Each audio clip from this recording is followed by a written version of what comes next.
Selamat malam Bapak, Ibu, Saudara, dan anak-anak yang dikasihi Tuhan. Salam sejahtera dalam kasih Kristus. Selamat menikmati persekutuan dengan Tuhan dalam ibadah keluarga di saat ini. Biarlah ibadah yang kita lakukan saat ini menjadi sebuah perayaan syukur yang memuliakan nama Tuhan dan perayaan hidup yang bermanfaat bagi sesama. Keluarga-keluarga yang diberkati Tuhan, dalam terang dan gelapnya hidup, Tuhan ada. Dia senantiasa hadir dalam semua peristiwa hidup, bahkan saat kita meragukan kehadirannya. Di tengah persekutuan saat ini, mari rasakan kebaikannya, dan sekalipun ada begitu banyak hal yang terjadi dalam hidup kita, biarlah yang hilang hanya rancangan, jangan pengharapan. Oleh karena itu, dengan penuh sukacita, mari berdiri untuk menghadap Tuhan Maha Mulia dengan menaikkan pujian bagi kemuliaan Tuhan. Kita bakti nomor 15, bait yang pertama.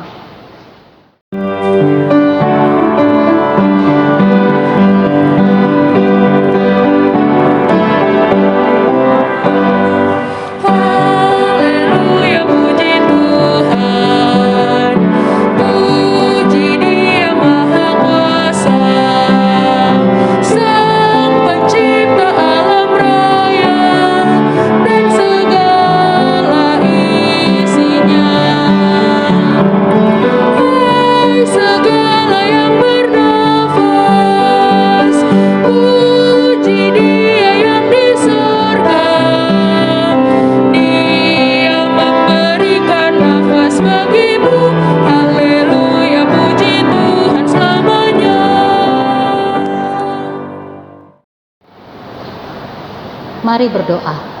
Allah Bapa yang bertahta di dalam surga, Allah yang kami puji dan sembah di dalam Yesus Kristus Tuhan dan Juru Selamat kami.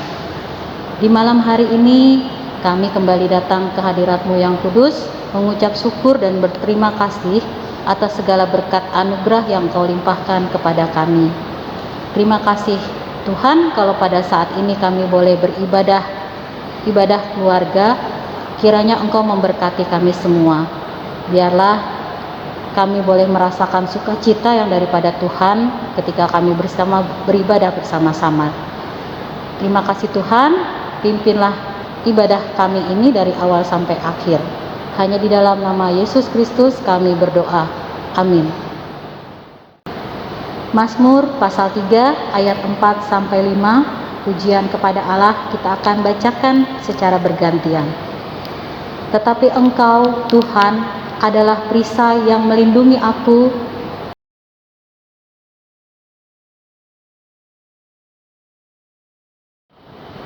Dengan nyaring aku berseru kepada Tuhan, dan Ia menjawab aku dari gunung-Nya yang kudus.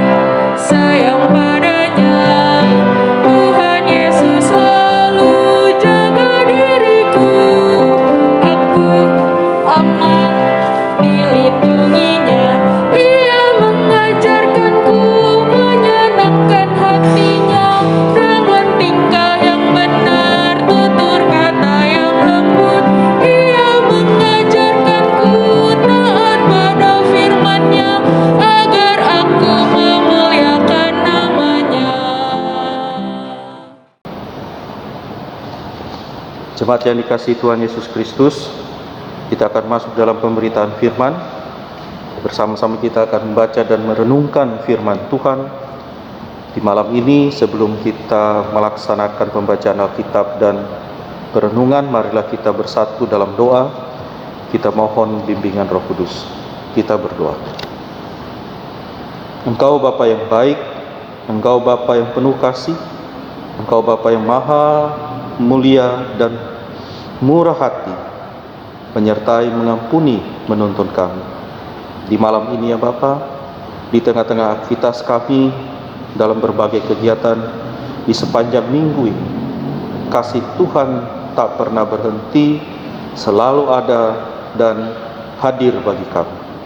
Karena itu ya Bapa, kami bersyukur jika malam ini kami bisa berkumpul, bisa hadir secara pribadi untuk mendengarkan firman-Mu.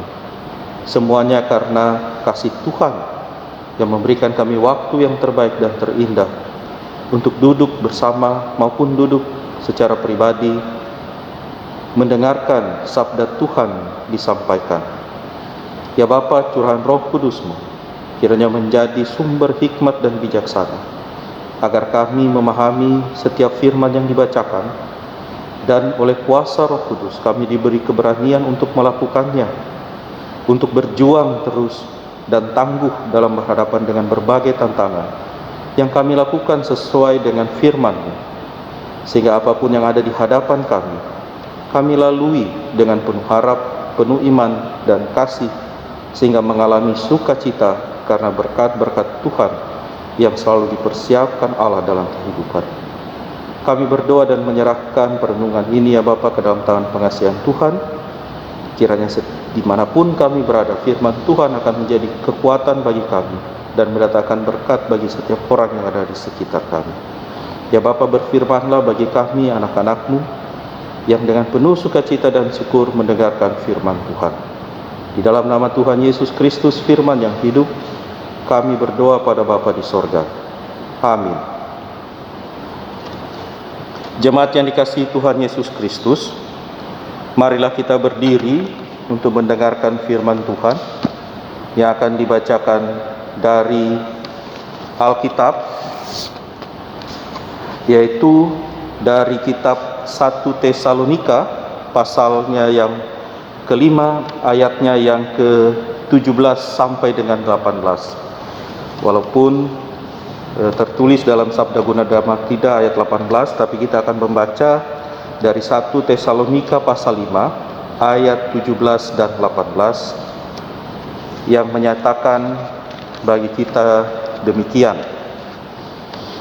Masih dalam perikop nasihat-nasihat ayat 17 dan 18. Tetaplah berdoa, mengucaplah syukur dalam segala hal, sebab itulah yang dikehendaki Allah di dalam Kristus Yesus bagi kami.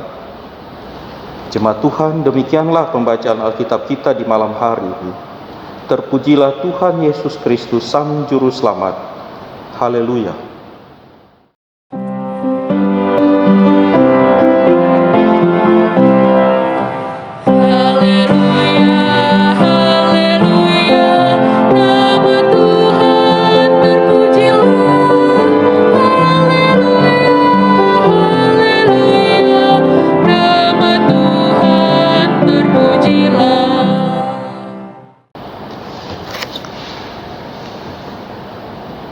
Selamat malam dan salam sejahtera Bapak, Ibu dan saudara-saudari dan anak-anak serta seluruh keluarga yang ada di rumah.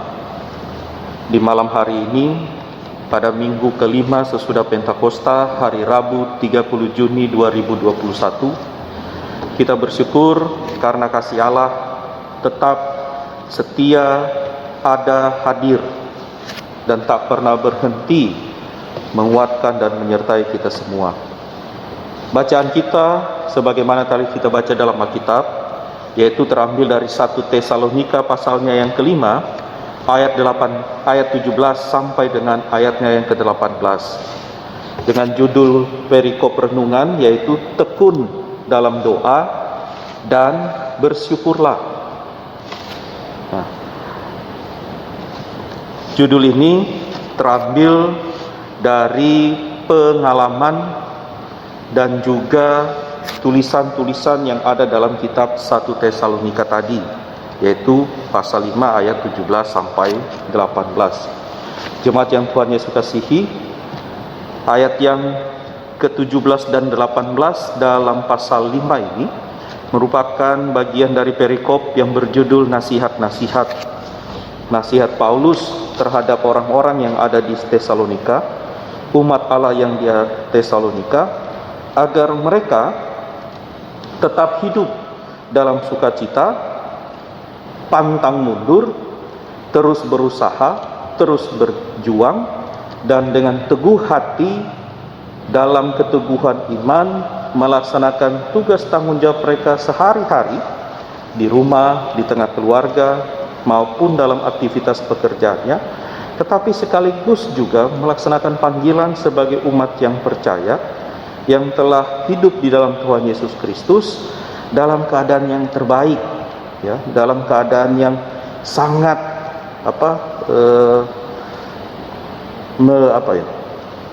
menampilkan pola hidup umat yang percaya.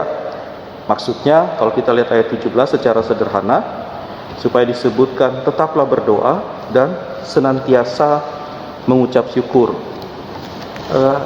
Ada hal yang bertolak belakang, yang kontras dengan nasihat-nasihat tersebut. Kalau kita membaca pada ayat 2, maka kita lihat bahwa pelayanan Paulus di Tesalonika diungkapkan juga dengan cara-cara yang ternyata tidak semua orang menganggap bahwa Paulus telah melayani dengan baik. Memang bahwa umat telah dibangun oleh Paulus, tetapi pada kenyataannya banyak juga pandangan-pandangan miring atau pandangan-pandangan yang menganggap Paulus adalah orang yang sebenarnya tidak sungguh-sungguh melayani. Mari kita lihat bacaan dalam pasal 2 dalam kitab 1 Tesalonika, pasalnya yang kedua, ayatnya yang ketiga, tetapi juga sampai dengan ayatnya yang ketujuh. Saya akan bacakan bagi kita. Demikian bunyinya, 1 Tesalonika pasal 2 ayat 3 sampai 7. Sebab nasihat kami tidak lahir dari kesesatan atau dari maksud yang tidak murni, dan juga tidak disertai tipu daya. Berarti di situ ada orang yang menganggap bahwa Paulus itu penyesat dan juga seorang penipu yang mungkin hanya mencari keuntungan bagi diri sendiri. Yang keempat, ditulis juga sebaliknya, kami karena Allah telah menganggap kami layak untuk mempercayakan Injil kepada kami, karena itu kami berbicara bukan untuk menyukakan manusia, melainkan untuk menyukakan Allah yang menguji hati kita. Di sini, kalau Paulus hanya suka menyukakan hati manusia, berarti Paulus hanya demi kepentingan orang tertentu, atau ada ahli yang mengatakan bahwa Paulus dianggap sebagai seorang penjilat, yaitu menyenangkan orang-orang tertentu saja. Bagi Paulus itu juga tidak benar. Di ayat yang kelima, karena kami tidak pernah bermulut manis, hal itu kami ketahui dan tidak pernah mempunyai maksud loba yang tersembunyi, Allah adalah saksi. Dan tentu saja Paulus, berarti ada yang menganggap Paulus itu lain di mulut, lain di hati, atau di depan manis, di belakang berkata buruk. Dia juga bahwa ada yang bermaksud loba, ya, yang hanya menyukakan diri sendiri demi kepentingannya sendiri. Bagi Paulus itu tidak benar. Di ayat 6, juga tidak pernah kami mencari pujian dari manusia, baik dari kamu maupun dari orang lain, sekalipun kami dapat berbuat demikian sebagai rasul-rasul Kristus. Ayat yang ketujuh, tapi kami berlaku ramah di antara kamu sama seperti seorang ibu mengasuh dan merawat anak-anaknya. Jadi ada yang menganggap Paulus senang puji-pujian, ingin menjadi orang yang terhormat, ingin menjadi orang yang dihormati, orang yang disanjung, orang yang ditakuti dan lain sebagainya. Sedangkan ayat 7, mungkin saja ada yang menganggap Paulus adalah orang yang kasar, yang tidak ramah, ya, orang yang pemarah dan lain sebagainya. Coba kita lihat bahwa dalam pasal 2 ayat 3 sampai 7 banyak pandangan-pandangan negatif terhadap kehadiran Paulus dalam pelayanannya bagi jemaat di Tesalonika. Jemaat Tuhan, bagaimana dengan respon Paulus?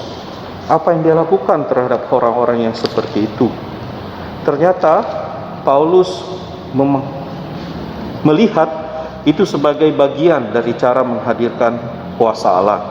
Orang-orang yang bertentangan bukanlah musuh atau lawan yang harus dilawan, tetapi orang-orang yang bertentangan adalah bagian dari Paulus untuk hadir dan mewartakan kasih Allah. Sehingga kalau kita baca dalam surat 1 Tesalonika pasalnya yang kelima, justru Paulus banyak mengungkapkan tentang bagaimana hidup yang baik sebagai orang yang beriman. Bagaimana supaya dalam perilaku sehari-hari kita menampakkan benar-benar sebagai seseorang yang percaya kepada Kristus. Paulus menampilkan mental yang baik. Paulus juga menampilkan sikap hidup yang baik. Paulus menampilkan cara orang berpandangan positif di tengah-tengah situasi yang negatif. Jemaat yang dikasihi oleh Tuhan Yesus Kristus, hal apa saja yang Paulus berikan kepada kita ketika kita berada dalam situasi-situasi yang demikian? Menurut pandangan Paulus, bahwa kita harus memelihara hidup kita agar terus dapat melaksanakan tugas tanggung jawab dan pekerjaan dengan baik, sekaligus melayani Tuhan dan umat-Nya juga dengan baik seturut dengan kehendak Allah. Di beberapa nasihat yang diberikan dalam pasal 5 ayat 12 sampai 22, kita akan berfokus pada ayat 17 dan 18. Di situ dikatakan tadi, tetaplah berdoa, mengucaplah syukur dalam segala hal, sebab itulah yang dikehendaki Allah di dalam Kristus Yesus bagi kamu. Jika kita berhadapan dengan situasi-situasi yang tidak menopang kita untuk melaksanakan tugas-tugas tanggung jawab kita, maka Paulus menyarankan supaya kita mengambil sikap untuk tetap berdoa. Berdoa adalah kata juga yang mengandung pengertian di dalamnya ada perkataan atau ucapan atau berbicara. Tetapi berbicara yang tidak sembarangan, bukan kepada manusia, tetapi yang mengarah kepada Sang Ilahi, mengarah kepada Tuhan Allah, mengarah kepada Tuhan Yesus Kristus, Sang Juru Selamat. Tetaplah berdoa berarti kata tetaplah di sini supaya kita jangan berhenti untuk berdoa. Jika kita sambung kedua kata ini mengandung makna, marilah berbicara setiap saat kepada Tuhan. Bukanlah ini hal yang baik? Bukankah ini hal yang menopang kita, yang memberikan kepada kita jalan pemikir yang baik, yang memberikan kepada kita solusi yang benar ketika berhadapan dengan situasi-situasi yang negatif di sekitar kita? Situasi-situasi negatif itu maksudnya adalah yang melemahkan iman kita, yang melemahkan pengharapan kita, dan yang mengerusak pola perilaku kita yang penuh kasih. Hal-hal ini harus kita pertahankan. Bagaimana caranya? Dengan berdoa. Mengapa? Karena dengan berdoa kita akan berbicara dengan Dia yang sumber kasih, sumber iman, dan sumber pengharapan. Di dalam kitab 1 Tesalonika, kata bersyukur, kata berdoa ini juga mengantarkan kita untuk tetap fokus, jangan beralih dari Tuhan Allah. Dari kalau tadi kata berdoa, tetaplah berdoa, mau mengatakan supaya kita tahu di mana sumber kekuatan kita ketika berhadapan dengan berbagai tantangan kehidupan yang membuat kita tadinya berpikiran positif, berpikiran baik, tiba-tiba penuh dengan kebencian, penuh kemarahan, penuh dengan dendam. Tetapi supaya kita tetap memiliki iman, pengharapan, dan kasih, yang pertama katakan mari kita berdoa, berbicara kepada Allah, Sang sumber iman, pengharapan, dan kasih. Yang kedua adalah kalau kita berdoa berarti kita membina relasi kita dengan Allah. Kita tahu mana yang benar, arah kemana kita dapat tujuan yang benar, yaitu hanya sesuai dengan arah tujuan dari Tuhan Allah saja, yaitu mendatangkan kasih, keselamatan, dan juga untuk membangun jemaat seturut dengan kehendak Tuhan. Di dalam kitab 1 Korintus dikatakan bagaimana Kristus adalah kepala dari tubuhnya. Oleh sebab itu dengan berdoa kita tetap berpandang pada Dia yang adalah kepala kita atau kepala gereja, sehingga kita sebagai tubuhnya tetap sesuai dengan apa yang difirmankan. Yang berikut adalah tentang mengucap syukur. Jemaat yang Tuhan Yesus kasihi, kata mengucap syukur di sini adalah katanya sama dengan kata yang ada dalam 1 Korintus 11 ayat 24. Saya ingin bacakan bagi kita, yaitu kata yang disebutkan juga oleh Paulus ketika dia berbicara soal perjamuan malam, atau saat ini yang disebut perjamuan kudus. 1 Korintus pasal 11 ayat 24 berbicara demikian.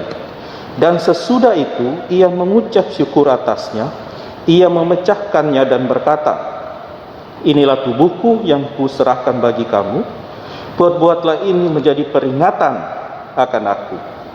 Kata mengucap syukur sini sama dengan dalam Tesalonika 1 Tesalonika 5 ayatnya yang ke-18, yaitu bersyukur berasal dari kata Evkaristo, atau biasa kita sebut Evkaristi, yang berarti bersyukur. Saat ini kata Evkaristi sering diterjemahkan sebagai perjamuan kasih, kadang juga perjamuan Tuhan, atau juga perjamuan kudus. Jadi kata bersyukur yang dimaksudkan oleh Rasul Paulus bagi jemaat Tesalonika, pertama hendak mengajarkan kita, yaitu berperilakulah sebagai orang yang beriman, sebagaimana ada hadir dalam perjamuan kasih dengan Allah. Yaitu kata bersyukur artinya orang yang selalu tahu bahwa hidupnya selalu dipelihara oleh Tuhan, bahwa Tuhan selalu hadir untuk bertindak, hadir untuk berjuang, dan juga Tuhan tetap setia dengan janjinya. Oleh sebab itu, manusia harus meresponnya juga dengan bertindak, juga dengan berjuang, dan juga dengan tetap teguh. 1 Korintus pasal 13 ayat 13 menerjemahkannya, bahwa perilaku seseorang harus beriman, harus penuh kasih, dan harus berharap. Iman berarti bertindak, kasih berarti berjuang, dan harap atau pengharapan berarti teguh. Itulah ungkapan dari kata bersyukur. Kita dapat dari arti Ekaristi, di mana ada perjamuan kudus, di mana di dalamnya ada iman, ada harapan, dan ada kasih. Dan yang kedua adalah melalui kata bersyukur tadi, Paulus mengajak orang untuk sadar bahwa Allah yang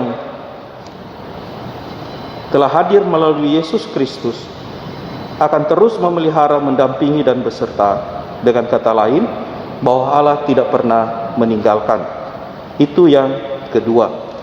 Dan yang ketiga adalah sebagai orang yang bersyukur, maka orang tersebut tidak pernah akan berhenti untuk diutus Tuhan, dipakai Tuhan, dan juga dituntun Tuhan untuk melakukan kebaikan atau pekerjaan yang sesuai dengan kehendak Tuhan, mendatangkan keselamatan. Oleh sebab itu, seseorang yang bersyukur, yang selalu akan dipakai dan diutus Tuhan, harus memiliki kerendahan hati, baik di hadapan Allah maupun di hadapan manusia. Jika Paulus berhadapan dengan situasi negatif, tetapi masih memberikan nasihat secara positif kepada setiap orang, berarti Paulus penuh kerendahan hati, baik terhadap Allah maupun terhadap sesamanya manusia. Dan yang keempat adalah seseorang yang bersyukur adalah seorang yang siap untuk mengalami kasih Allah. Orang yang bersyukur atau orang yang mengalami Ekaristi adalah orang yang tahu bahwa hidupnya selalu dicurahkan Tuhan dengan tanda kasih. Dan ketika dia berhadapan dengan pergumulan, bukan berarti hidupnya akan susah, melainkan setiap pergumulan merupakan tanda bahwa kasih Allah sedang tercurah, bahwa Allah akan terus ada dan menyertai hidupnya. Jemaat yang dikasihi oleh Tuhan Yesus Kristus, itulah yang dimaksud dengan tekun dalam doa dan bersyukurlah. Berkomunikasilah dengan Allah tanpa henti, sebagaimana kita juga bisa berkomunikasi dengan setiap orang. Bapak Ibu akan merasa gelisah ketika handphonenya atau gadgetnya ketinggalan atau hilang, dan merasa bahwa hidup mungkin sudah hancur kalau alat-alat tersebut, alat komunikasi hilang. Seharusnya hal demikian juga jika kita tidak berdoa, maka kita harusnya gelisah, sama seperti kalau kita kehilangan handphone atau lupa membawa handphone tertinggal di rumah. Kita merasa terputus hubungan dengan lingkungan kita. Kita merasa terputus hubungan dengan kelompok kita. kita merasa terputus hubungan dengan orang-orang tertentu yang harus terus kita berkomunikasi. Memang hal itu harus kita hindari. Lebih baik berkomunikasi dengan sesama, tetapi adalah lebih baik jika kita juga tetap dan terus dan harus memelihara komunikasi dengan Allah. Janganlah hanya takut kalau handphone ketinggalan, tetapi takutlah jika dalam setiap kehidupan kita atau setiap hari, sejak bangun, tidur, sampai kita tidur kembali, kita tidak pernah atau lupa untuk berdoa. Saya pikir itu juga maksud yang dikatakan, tetaplah berdoa kepada Allah. Yang kedua, mengucap syukurlah, mengantarkan kita untuk yakin bahwa Allah yang memecah-mecahkan roti, berarti Allah akan terus memelihara kita. Kita tidak pernah akan berkekurangan. Tetapi sebagaimana dalam 1 Korintus 11 pasal 24, ketika Kristus memecah-mecahkan roti, lalu membagikan anggur bagi para rasul, para muridnya, juga bertanda bahwa dalam kehidupan kita setiap hari, Kristus selalu menyediakan bagi kita segala kebutuhan kita, dan Dia juga memberikan pada kita apa yang dibutuhkan tubuh kita untuk hidup. Makanan, minuman akan tersedia, pekerjaan akan diberkati, harapan ke depan akan menjadi nyata bersama dengan Kristus. Itulah tema dan renungan kita pada malam hari ini. Kiranya di minggu-minggu Pentakosta ini, ketika kita mengarungi kehidupan baik secara pribadi maupun bersama dengan keluarga, di kantor, di rumah maupun di sekolah di mana anak-anak belajar, ingatlah selalu, jangan lupa untuk berdoa dan bersyukur. Tuhan Yesus menyertai kita. Amin.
Jemaat yang dikasihi Tuhan Yesus Kristus, marilah kita bersatu di dalam doa. Bapa di sorga, kami bersyukur Tuhan terus menyertai kami. Bahkan ya Bapa, di dalam minggu-minggu ini, di minggu Pentakosta, kasih dan penyertaan Tuhan tidak pernah berkurang. Sebagaimana Tuhan selalu menyertai para rasul dan jemaat-jemaat Kristen mula-mula, demikian juga kehidupan kami di saat ini. Bahwa Allah selalu hadir bagi kami, menyertai dan menolong kami, menguatkan kami di dalam iman, pengharapan dan kasih, sehingga kami mampu untuk terus berdoa tanpa henti dan bersyukur dalam segala hal. Ya Bapa, kami memuji dan memuliakan Tuhan, kekuatan kami untuk terus ada dalam kehidupan beriman, berpengharapan dan penuh kasih, bersumber satu-satunya hanya daripadamu. Engkaulah yang memiliki kekuatan untuk hadir dalam kehidupan ini. Karena itu ya Bapa, tuntun kami sebagai umat Tuhan. Di rumah kami masing-masing, kami bersekutu bersama dengan keluarga, beribadah dan berdoa dengan anggota keluarga kami. Bahkan juga kami beribadah secara pribadi karena tugas tanggung jawab dan lain hal sebagainya, sehingga selalu atau harus terpisah dari keluarga. Tapi tetap ada syukur sebagaimana firman Tuhan tadi, bahwa di saat kami berkumpul kami bersyukur, di saat kami beribadah masing-masing kami pun bersyukur, karena kami yakin bahwa penyertaan Tuhan selalu ada dan menguatkan kami bersama-sama. Pada masa mendatang dalam pengharapan, kami dapat berkumpul kembali dalam ibadah keluarga, ibadah minggu, dan ibadah lainnya, sebagaimana yang Tuhan kehendaki. Terima kasih ya Bapa, kehidupan kami hanya kami serahkan ke dalam tangan pengasihan-Mu. Sertai setiap keluarga, sertai setiap pribadi. Di masa ini ya Bapa, meskipun masih berhadapan dengan pandemi COVID-19, kami mohon kasih Tuhan untuk menguatkan dan menyehatkan kami, melalui makanan, minuman, obat-obatan, melalui kuasa Allah yang selalu hadir dalam kuasa Roh Kudus-Mu, melindungi kami dari sakit penyakit, bahkan dari virus COVID-19. Bapa, jika ada yang sudah terpapar, Tuhan juga melawat mereka. Tuhan jamah mereka dengan kuasa-Mu, baik pribadi maupun keluarga. Tuhan jaga, lindungi, sembuhkan dan pulihkan, sehingga sehat dan mereka bisa beraktivitas lagi. Ada yang isolasi mandiri di rumah, ada juga yang isolasi di tempat-tempat yang sudah disediakan pemerintah maupun di rumah sakit. Lawatan Tuhan tidak akan berhenti, dan kami yakin mereka pun akan dipulihkan dan disehatkan. Para medis, para perawat, para dokter, dan orang-orang yang bekerja di tempat isolasi dan juga di rumah sakit, kiranya Tuhan juga menjadi kekuatan dan perlindungan satu-satunya, karena Engkaulah yang akan selalu memberikan kepada mereka kesehatan dan kekuatan. Mereka adalah garda terdepan dalam melawan COVID-19. Tapi Engkau juga beri hikmat bagi kami semua rakyat yang ada, setiap manusia, untuk taat melaksanakan protokol kesehatan. Kami juga mau berdoa bagi pemerintah, diberi hikmat Allah dalam menuntun negara ini di masa-masa pandemi. Kami juga berdoa ya Bapa, atas setiap orang yang dalam pekerjaannya terganggu oleh wabah COVID-19, terjadi permasalahan ekonomi di tempat kerja, di keluarga, di tengah rumah tangga, dimanapun mereka berusaha. Mohon hikmat penyertaan Allah, supaya situasi ini segera berakhir, tapi juga mohon berikan kreativitas bagi setiap orang untuk memiliki visi ke depan yang lebih baik, meskipun ekonomi yang belum menentu. Tetapi kiranya perlindungan dari Allah tetap memberikan kepada setiap orang kebutuhan hidupnya sehari-hari selalu terpenuhi. Kami tahu Allah mempunyai rencana yang terbaik. Karena itu ya Bapa, kami menyerahkan hidup kami ke dalam rencana-Mu tersebut. Kami juga mau berdoa bagi presbiter yang bertugas dalam ibadah sebagai liturgos, juga Tuhan berkati, dan keluarganya juga senantiasa dijaga di Tuhan. Demikian juga ya Bapa, multimedia yang selalu mempersiapkan ibadah juga Tuhan berkati. Pegawai kantor, poster, semuanya diberkati oleh Tuhan. Ya Bapa di sorga, orang tua yang bekerja, anak-anak yang memasuki masa kenaikan kelas dan masa liburan juga, atau yang sudah lulus untuk studi ke perguruan tinggi, jenjang lebih tinggi, juga diberkati Tuhan, mendapatkan tempat yang terbaik, mendapatkan sekolah yang terbaik, mendapatkan kelas yang terbaik, mendapatkan cita-cita yang terbaik seturut dengan kehendak-Mu. Terima kasih ya Bapa atas segala kasih karunia-Mu. Kami yakin dan percaya ada begitu banyak hal yang kami lakukan bertentangan dengan firman Tuhan, tetapi kasih Allah yang mulia dan besar telah menyelamatkan kami, sehingga kami hanya memuji memuliakan nama Tuhan di dalam nama Tuhan Yesus Kristus, yang senantiasa menuntun dan mengajarkan kami juga dalam berdoa bersama-sama. Bapa kami yang di sorga, dikuduskanlah nama-Mu, datanglah kerajaan-Mu, jadilah kehendak-Mu di bumi seperti di sorga. Berikanlah kami pada hari ini makanan kami yang secukupnya, dan ampunilah kami akan kesalahan kami, seperti kami juga mengampuni orang yang bersalah pada kami. Dan janganlah membawa kami ke dalam pencobaan, tetapi lepaskanlah kami daripada yang jahat. Karena Engkaulah yang empunya kerajaan dan kuasa dan kemuliaan sampai selama-lamanya. Amin.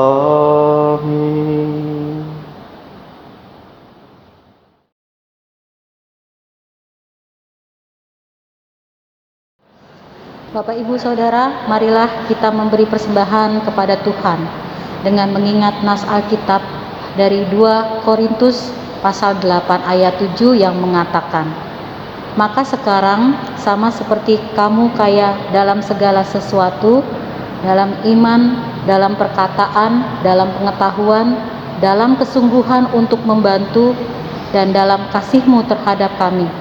Demikianlah juga hendaknya kamu kaya dalam pelayanan kasih ini."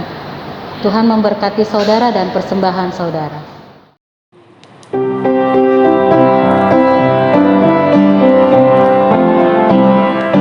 Aku bersyukur Allah sumber hidupku, Dia memberi rahmat-Nya kepadaku.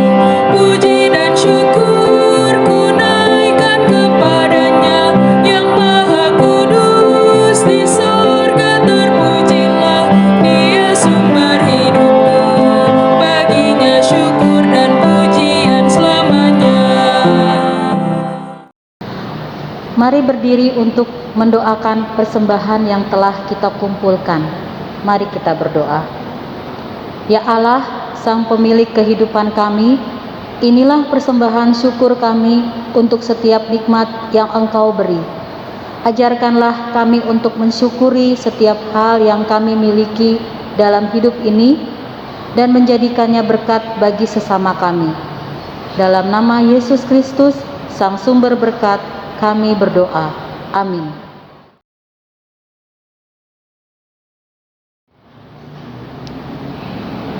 Sebelum masuk dalam warta keluarga, mari kita mengucapkan ayat hafalan kita minggu ini yang terambil dari Mazmur pasal 119 ayat yang ke-98. Kita ucapkan bersama. "Perintahmu membuat aku lebih bijaksana daripada musuh-musuhku, sebab selama-lamanya itu ada padaku." Terima kasih.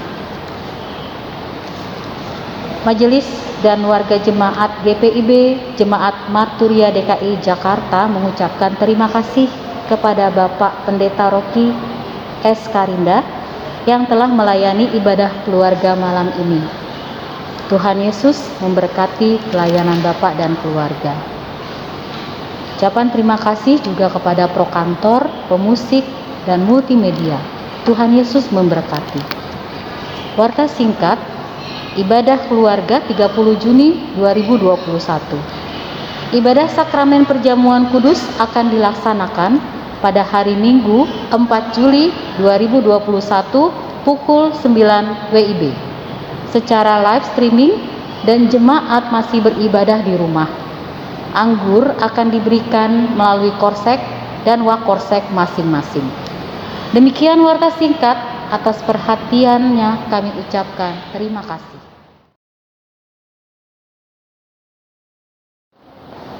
Jemaat Tuhan, marilah kita berdiri, kita akan menerima berkat dan diutus oleh Tuhan kita. Jadilah orang percaya yang setia melakukan kehendak Tuhan dengan terus bersyukur dan menjalani kehidupan yang bermanfaat bagi sesama.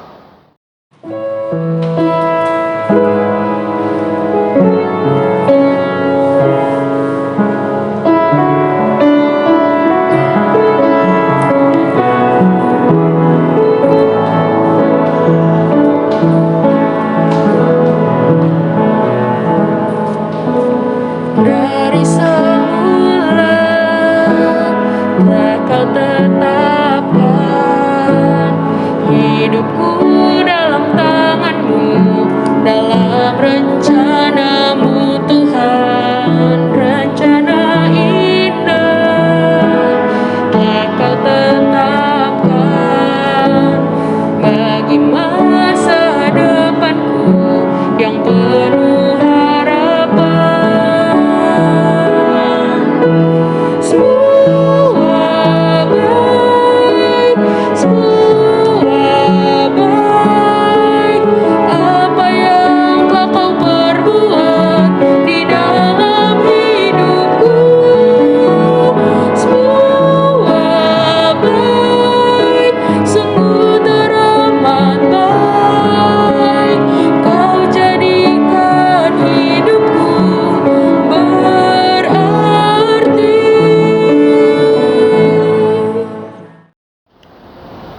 Jemaat yang dikasihi Tuhan Yesus Kristus, arahkanlah hati dan pikiranmu kepada Tuhan Allah saja, dan terimalah berkat dari Tuhanmu.